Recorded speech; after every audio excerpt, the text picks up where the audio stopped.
वडिलांनी मला जो एक मंत्र दिला आहे, तुझ्याकडे जर आत्मबल असेल, आत्मबल, ज्योतिषाकडे जाऊ नकोस, कुंडली दाखवू नकोस, हात दाखवू नको, निराळ्या पद्धतीने दाखव, पण तसा दाखवू नकोस.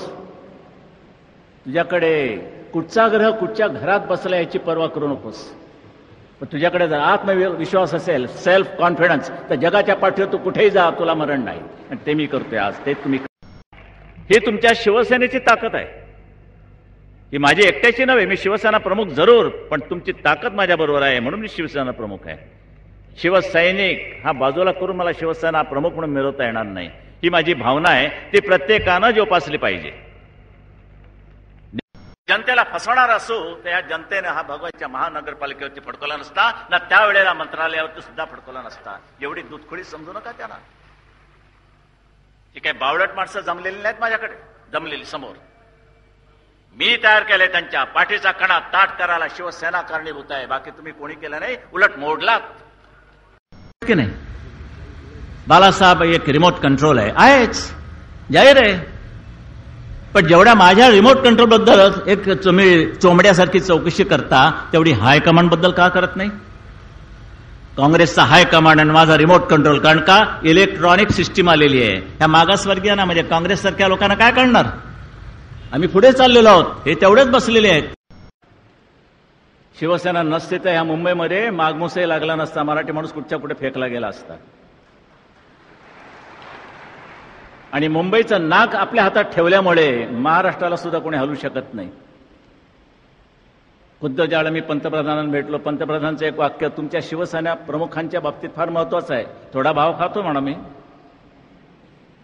पण त्यांनी मला सांगितलं की well mister Thackeray, your voice is not only important in Maharashtra, but it is very important in the country.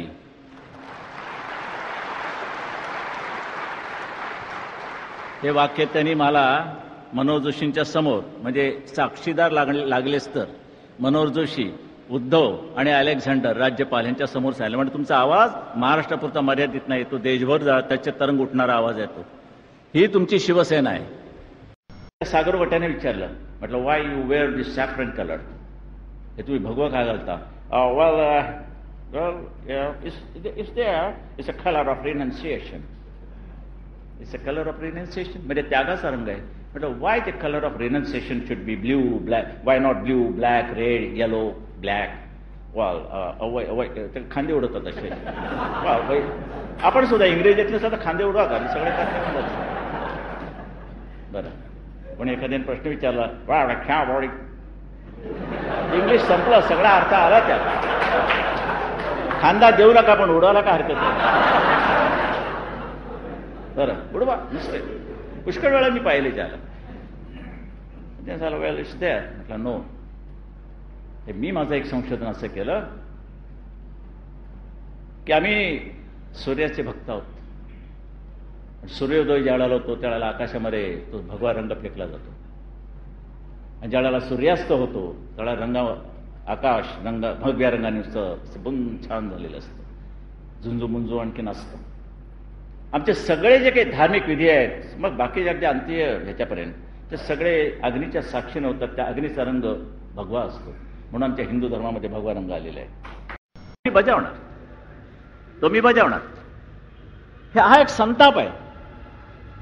काय सहन करतात त्याविषयी कोणी म्हणतात की आमच्या एका खासदाराला मारलं, जोडणार की शिवसेनेच्या तिकिटावरती निवडून यायचं आणि बदमाश तिकडे जातात, मग त्यांना काय ओवाळू? आणि आता प्रश्न विचारला की समजा उद्या तुमच्या हातामध्ये सत्ता आली आणि तुमचे आमदार तिकडे गेले, तर मात्र आज तुम्हाला सांगतो सगळ्यांना, यापुढे एक आमदार तर शिवसेनेतनं फुटला तर मात्र कायद्याची पर्वा न करता त्याला रस्त्यात तुडवा.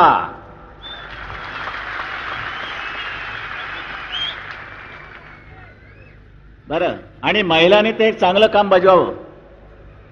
जाम काय अगदी काळं वेळ अगदी वाटतं ते त्याच्या अगदी अंगावरती नाचला तरी चालेल, पण ह्या भडव्यांना अशीच शिक्षा झाली पाहिजे. करणार की नाही? निवडून आल्यानं धडा शिकवणार की नाही? जर आरामखोरी केली तर समजलं ना? हे करायला पाहिजे. मी लोकशाही फालतू लोकशाही मानत नाही.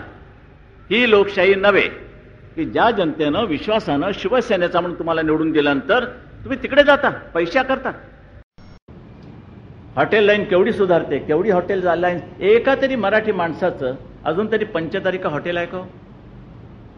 तुमचं 4 स्टार आहे, 4 स्टार, पण धाडस केले येते बरं. आपलं आहे का? आणि रावबहादूर ओबेरांचं बघितलं, अरे बाप रे बाप, 37 हॉटेल का 38 हॉटेल जगाच्या पाठीवर, हिंदुस्थान आणि जग. इथे एक हॉटेल काढल्यानंतर चमचे मोजावे लागतात आम्हाला. हॉटेल बंद चढायला काय रे ते काटे राहे किती आहेत? साहेब काटे 12 आहेत, पण बाकीचे 2 चमचे कमी आहेत. ती जायला साले चोरणार आहे सर. मग ते बायकोच्या वाढदिवसाला 2 चमचे काढून जगणार, तुला काय आणले? मारलेले चमचे बायकोला. म्हणजे तुमच्याबद्दल ना बोलतो ना.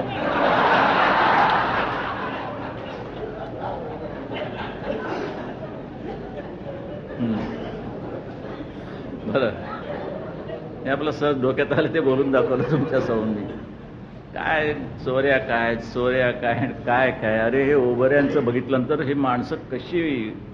पण त्यांनी काय सांगितलं, काही जरी असलं तरी 10% कट आम्ही धरून चालतो, 10% कट हे होणारच.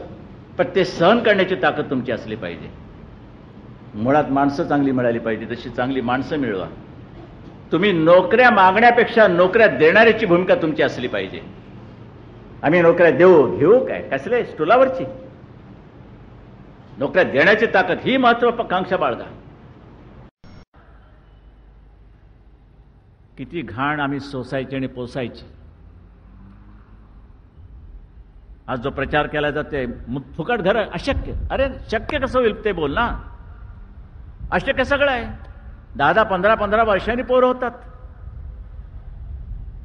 झाल्यानंतर लोक जातात बारशाला वगैरे, मग त्याला विचारतात कि रे 10 बरस के बाद आपको यह लड़का हुआ? हाँ लड़का हुआ.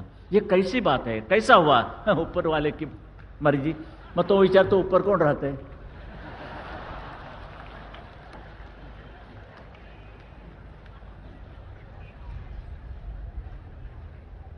प्रयत्न आहे. यश आज नाही, उद्या, उद्या नाही, परवा कधीतरी मिळणार. पण टीका, मुंबई साफ होणे अशक्य. कचऱ्याचे ढीग कोण करतं? तुम्हीच करता. मग कशाला प्रश्न विचारता? तुम्ही करू नका. आणि म्हणून आम्ही दंड सुरू केलाय. दंड, त्याच्यावरती सुद्धा टीका. दंड करतायत, मग काय करायचं? जेवण घालायचं? या. तुमचा ढीग मोठा, या. हे करायचं. सिंगापूरची तुम्ही करता आहात, वर्णन करतात. अरे काय सिंगापूर आहे, अरे काय मलेशिया आहे, अरे काय मॉरिशस आहे, काय हाँगकाँग आहे. मग तुम्ही का पिंगपॉंग खेळत बसलात? आमची मुंबई सुद्धा सुरत है, लेकिन मुंबई खूबसूरत है. करून दाखवू शकतो आपण. एकच तुम्हाला विचारायचं आहे की तुमच्या समोर आता एवढा जो जमाव आहे हा सगळ्या तरुणांचा जमाव आहे असं वाटतं ना तुम्हाला? बरं वाटतं जरा. त्यामुळे तुम्हालाही तरुण झाल्यासारखं वाटत असेल. मी आहेच. तर या तरुणांना तुम्ही आता काय संदेश देणार आहात, काय सांगणार आहात त्यांना? What they should be. जे माझ्या वडिलांनी मला सांगितलं तेच मी तुम्हाला सांगतोय, कारण ते मी आयुष्यात पाळतो. की तुम्ही उद्या वयाने म्हातारे व्हाल, आणि वयाने म्हातार होत असताना काहीच करू शकत नाही. पण मात्र वयाने म्हातारे जरी झालात तरी विचाराने म्हातारे कदापि होऊ नका.